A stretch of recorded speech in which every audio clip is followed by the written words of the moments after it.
llevas bien que te llamen Varoufakis en el ayuntamiento? Bueno, podría haber sido peor. Podría haber sido peor. No es la solución más mala. O sea que... Pero eso es porque llevas Hacienda, porque no tienes un pelo de tonto. Yo creo que quien me lo puso verá que hay algunas coincidencias. Efectivamente, ambos compartimos la capota y aparte ambos nos movemos en moto y bueno, según dice mi pareja, no es lo menos malo de lo que podía haber sido peor. Entonces, por lo pronto, más para no quejarse.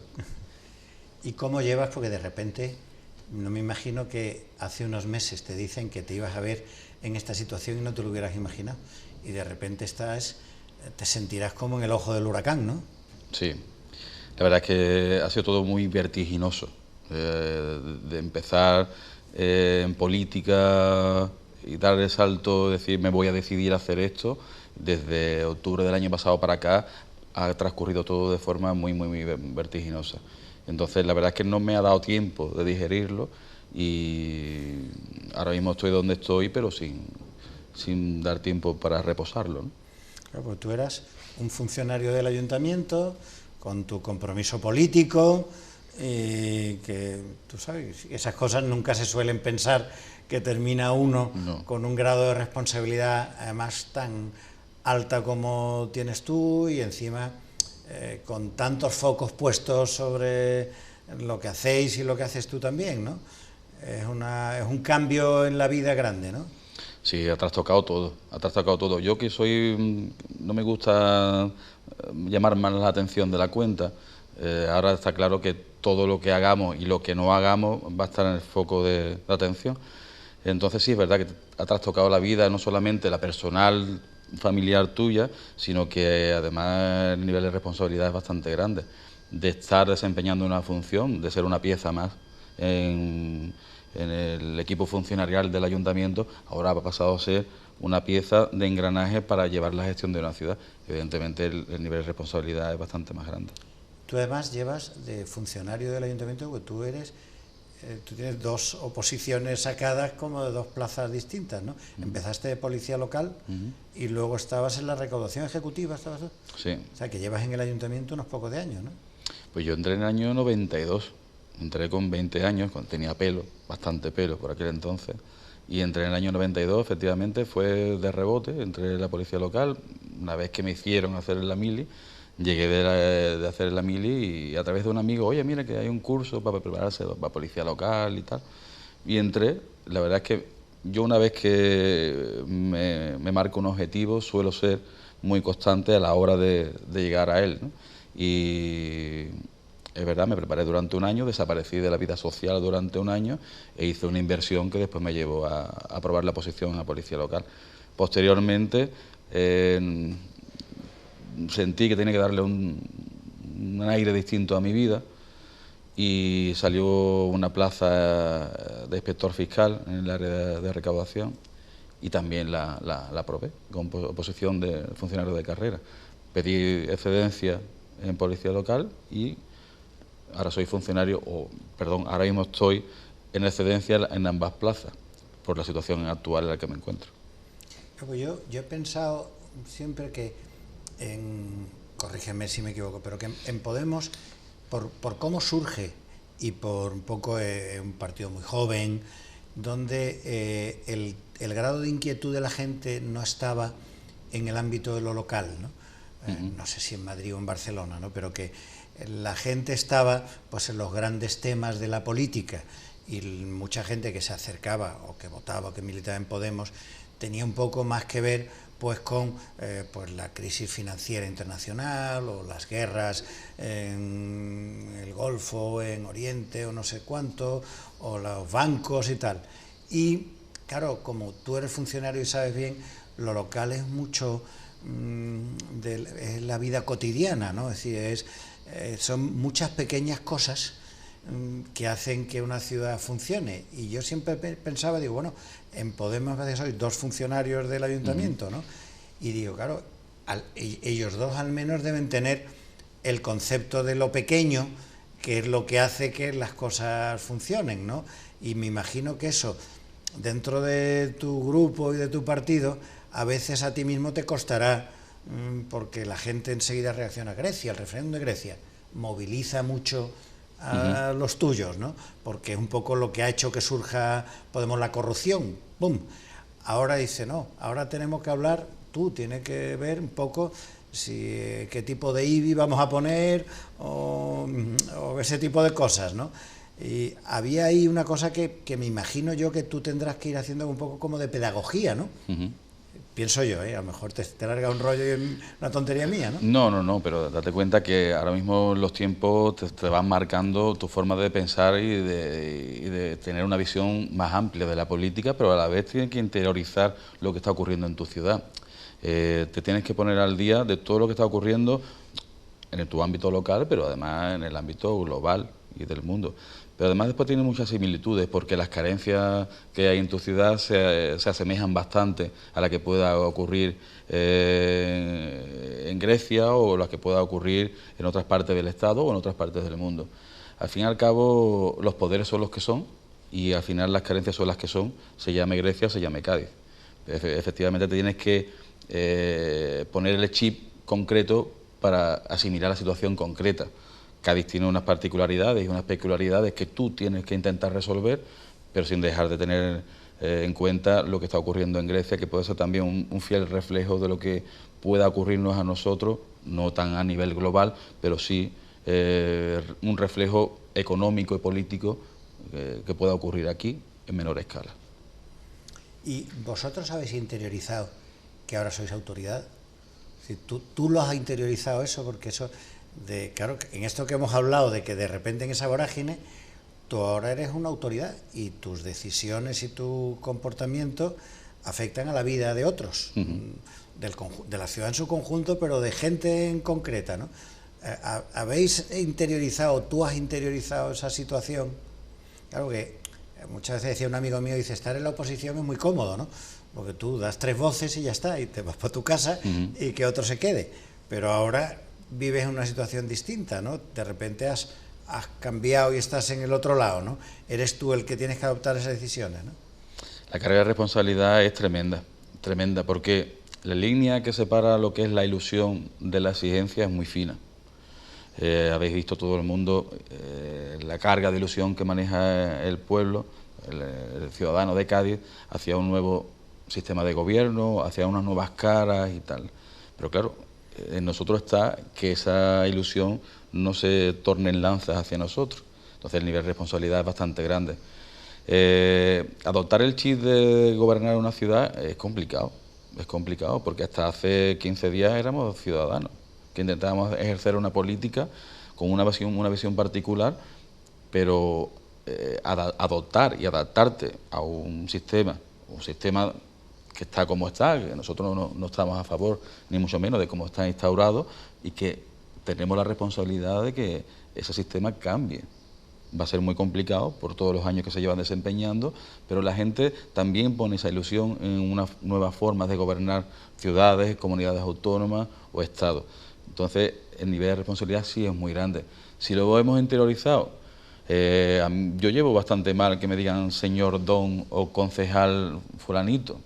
No, yo soy un ciudadano más, que estoy teniendo un nivel de responsabilidad mucho más alto que cualquiera, pero no quiero que se vea la trinchera demasiado grande entre el ciudadano y el concejal. No me siento a gusto, El nivel de responsabilidad lo acepto y lo adopto, pero ese espacio, esa distancia entre el ciudadano normal y el político la tenemos que ir achicando y es nuestra responsabilidad hacerlo. Hace unos meses que tú eras militante de Izquierda Unida y concurriste a unas primarias en Izquierda Unida. En ese momento, bueno, tú y yo hablamos alguna vez, ¿no? Y te acuerdas que yo decía, bueno, ir contra una estructura como la Izquierda Unida era complicado, y ahora casualmente vas a ser compañero en el equipo de gobierno de aquel contra el que tú competiste, ¿no? Que es el único caso que se da en el equipo de gobierno, porque aunque Ana Camelo también había participado de alguna manera, pero Ana, de una manera un poco más lejana. Tú intentaste cambiar las cosas en Izquierda Unida y te diste un cabezazo contra la pared, ¿no? El Cádiz, con toda su singularidad, Cádiz es muy pequeño y te da muchas oportunidades de que vuelvas otra vez a compartir espacios públicos y políticos con personas que en el pasado has compartido. Era cuestión de tiempo que coincidiésemos Martín y yo, con lo cual yo no tengo ningún tipo de inconveniente. Fue una etapa de mi pasado. Yo suelo tener bastante memoria, no solamente para el pasado, sino para cuando leo libros y veo películas, y generalmente suelo tener que volver a visionarla o volver a leerlo para acordarme de ciertos detalles.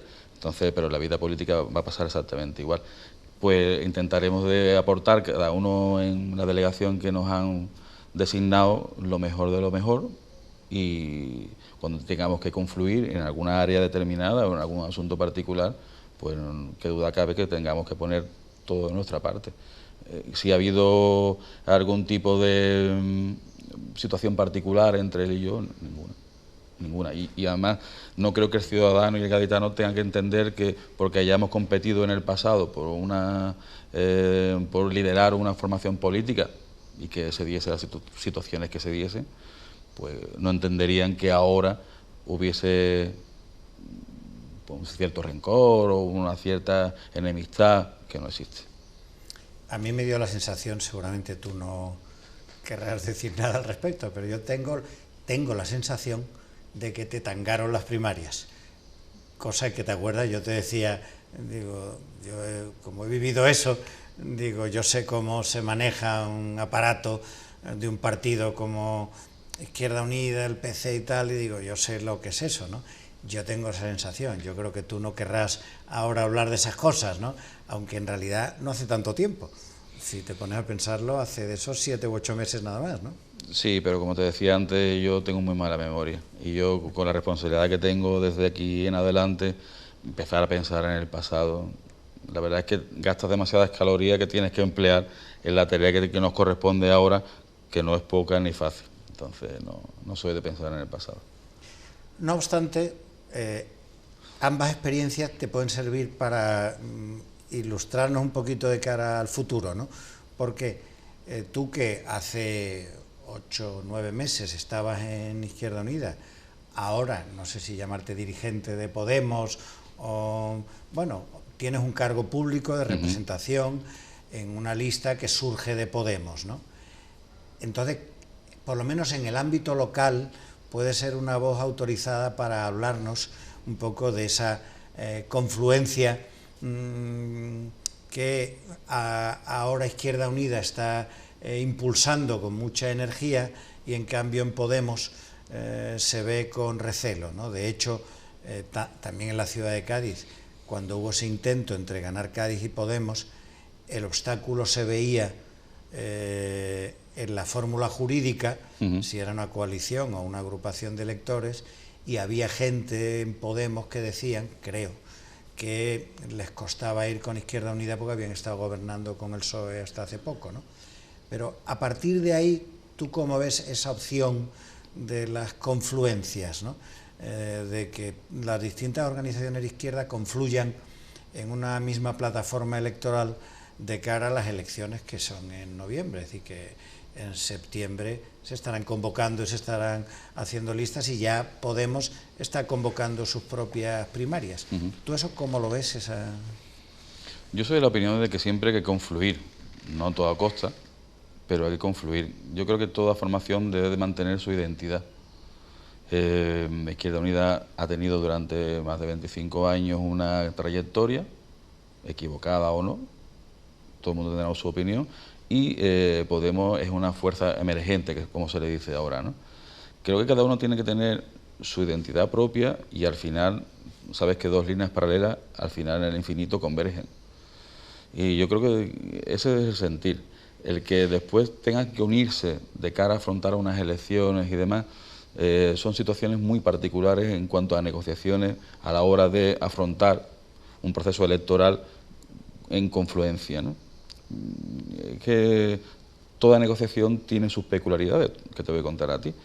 Que tengamos que ver si en tal elección en la local o en la comunidad autónoma existen unas particularidades que te van a determinar o te van a exigir decidirte por una opción u otra. Entonces, cada proceso tiene su propia idiosincrasia. Y yo creo que hay que converger a la hora de intentar cambiar. Al fin y al cabo, lo que tú intentar cambiar es el sistema político actual y que la gente vea que otra forma de gobernar, otra forma de administrar los bienes públicos es posible. Yo creo que se está dando cuenta. La erupción de Podemos, por un lado, y por la parte un poco más de centro-derecha, Ciudadanos, por otra, está moviendo demasiados sillones y están poniendo nervioso demasiada gente. Eso es bueno. Eso es bueno, independientemente de los resultados que se obtengan, está viéndose que el sistema que estaba instaurado se está tambaleando y hay movimientos sísmicos. Si eso va a servir para bien, pues bienvenido sea. Yo tengo la sensación como si al final Podemos le hubiera comido la tostada, hablando así Román Paladino, a Izquierda Unida, ¿no? Ya de hecho, en la ciudad de Cádiz Izquierda Unida ya no existe. Y me da la sensación de que lleva camino la configuración del mapa electoral de que de aquí a final de año a escala nacional Izquierda Unida sea inexistente, ¿no? O insignificante, que es lo mismo, ¿no? Y tú puedes mantener una estructura, o sea, el PC existe, pero no es significativo políticamente porque no opera en el tablero, como le gusta decir a Íñigo Rejón, ¿no? No opera en el tablero, luego no es significativo. Lo significativo es aquello que opera y que hace que las cosas puedan moverse y cambiar y tal. Tengo esa sensación, ¿no?, de que puede ocurrir de aquí a unos meses que Izquierda Unida o se diluya en Podemos, si así se permite y si así lo decidan, o simplemente haya sido enviado al rincón del panorama político, ¿no? Izquierda Unida, a mi entender, se me criticará por lo que quizá voy a comentar, pero es una opinión muy particular y ya veíamos viendo en el camino que Podemos nos adelantó por la izquierda. Y quizá lo digo como autocrítica porque a mí me dolió infinitamente tener que abandonar las filas de Izquierda Unida y que quizá si Izquierda Unida hubiese abandonado el síndrome de Peter Pan, otro gallo hubiese cantado Izquierda Unida. Y si hubiese salido fuerzas como Podemos o la que fuese, pero hubiesen tenido los dos pies asentados sobre la tierra y hubiesen tenido que tomar decisiones dolorosas, quizás decisiones que iban contra todo lo que sería las corrientes que te llevaban a converger con otras fuerzas o a determinados pactos, que no nos olvidemos que quizá una de las puntillas electorales fue el tema del pacto con el PSOE en Andalucía. Entonces, a mi entender, ese síndrome de Peter Pan de no querer crecer nunca y de no querer madurar y de convertirse en una fuerza determinante a la hora de construir un futuro político en España de izquierda, eso le haya costado bastante caro, a mi pesar y con todo el dolor de mi corazón, a Izquierda Unida. Tú también eras como, corrígeme, como había como una asociación bolivariana o círculo bolivariano de Cádiz, algo, y tú eras como el presidente de eso, ¿es así? ¿O sigue siendo? No, se diluyó ya en el tiempo.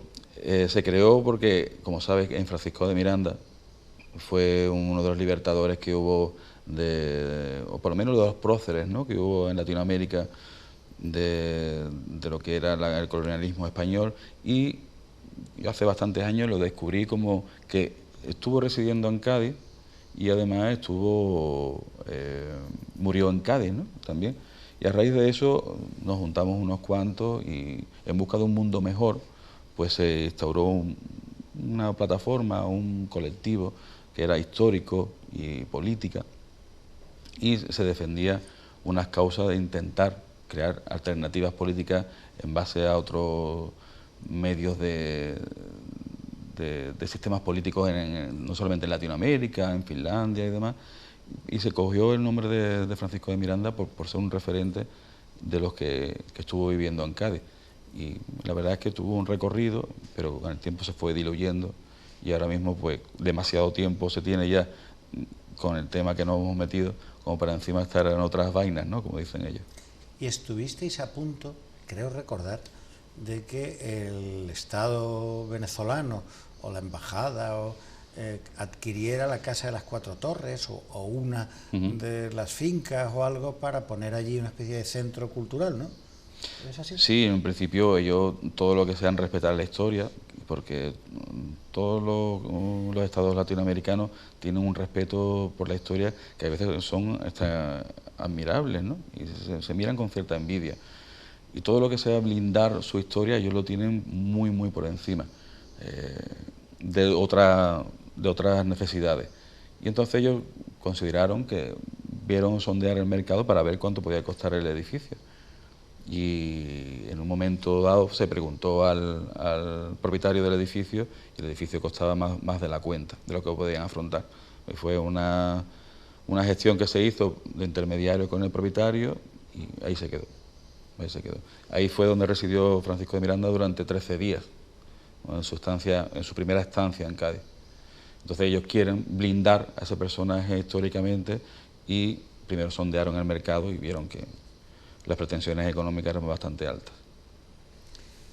No sé si la irrupción vuestra en el ayuntamiento y tuya en concreto te ha llevado a una fama casi nacional a raíz del tema del desahucio, ¿no? Cuéntanos un poco ese día, un poco tu papel, ¿no? Porque yo he visto algunas imágenes y se te veía como intentando mediar con la policía en todo momento, ¿no? Hay otro compañero tuyo que sí se ve, sacaba rastras, pero a ti me pareció verte ahí en otro papel que el de tu compañero, no sé por el hecho de haber sido policía, no por respeto a los policías que estaban allí, que al fin y a la postre pues un día fueron compañeros tuyos en otro cuerpo, ¿no? Cuéntanos un poco ese día. Ese día fue complicado por lo que tú estás comentando, porque cada uno tenía un rol en ese momento. Nos enteramos que iban a desahuciar a esta familia. Además, Diario de Cádiz comentó en ese mismo día que se le iba a dar una moratoria hasta final de mes para que se le buscara una alternativa habitacional. Esa definición que ahora mismo está de moda y demás, ¿no? Y claro, nos encontramos con la sorpresa de que ese día pues se iba a desahuciar a esta familia. Nosotros nos personamos allí con la intención de buscar un poco más de tiempo, hablar con la propiedad de la finca, o de la vivienda en este caso, para por lo menos, ya que se iba a dar ese desalojo, por lo menos tuviésemos la oportunidad de municipalmente buscarle una alternativa, una residencia, para que esa familia no se quedara en la calle. Efectivamente, yo estuve mediando con la policía, buscando un poco más de tiempo, respetando siempre su actuación policial, porque efectivamente están para ello y las actuaciones no las determina la policía, vienen combinadas por una disposición judicial. Lógicamente, cada uno tenía un rol en ese momento, intenté negociar un poco más de tiempo con la policía, intenté hablar con la propiedad, en este caso con la procuradora y con la secretaria judicial, por lo menos para que entendiesen que estábamos trabajando en ello y que por lo menos nos diese un poco más de tiempo a la hora de buscar esa alternativa de vivienda a esta familia que no tenían nada ni nadie que le pudiese alojar después de ese desalojo. Ellos intentaron darnos tiempo, es verdad que nos dieron 1 hora y 20 para que pudiésemos dar esos pasos que intentaran por lo menos menoscabar, ¿no?, lo que era el daño de ese mismo día, y no fue posible, no fue posible. Entonces, la actitud como concejal e intentar mediar ante las autoridades, tanto ante la policía como ante el juzgado, finalizaron sin éxito y luego, pues, evidentemente teníamos que intentar que diésemos a entender que el Ayuntamiento de Cádiz iba a hacer todo lo posible para que esas situaciones no se diesen, ¿no? Y que por lo menos nos diesen la oportunidad de intentar hasta el último momento de buscar esa moratoria que nos diese la esperanza de que esta familia tuviese una oportunidad de realojo en última instancia. No fue posible. Creo que la actuación de la policía no fue del todo mala, para como se podía haber presentado. No había un grupo muy numeroso a la hora de afrontar demasiada resistencia a los miembros de la policía y al final, pues, felizmente lo que sí se buscó fue una alternativa para que la familia no se quedara en la calle, como comentaba el otro día, como muebles usados, como lavadoras que no tienen ya ningún tipo de uso. Vamos a hacer un pequeño receso, seguimos hablando. Muy bien.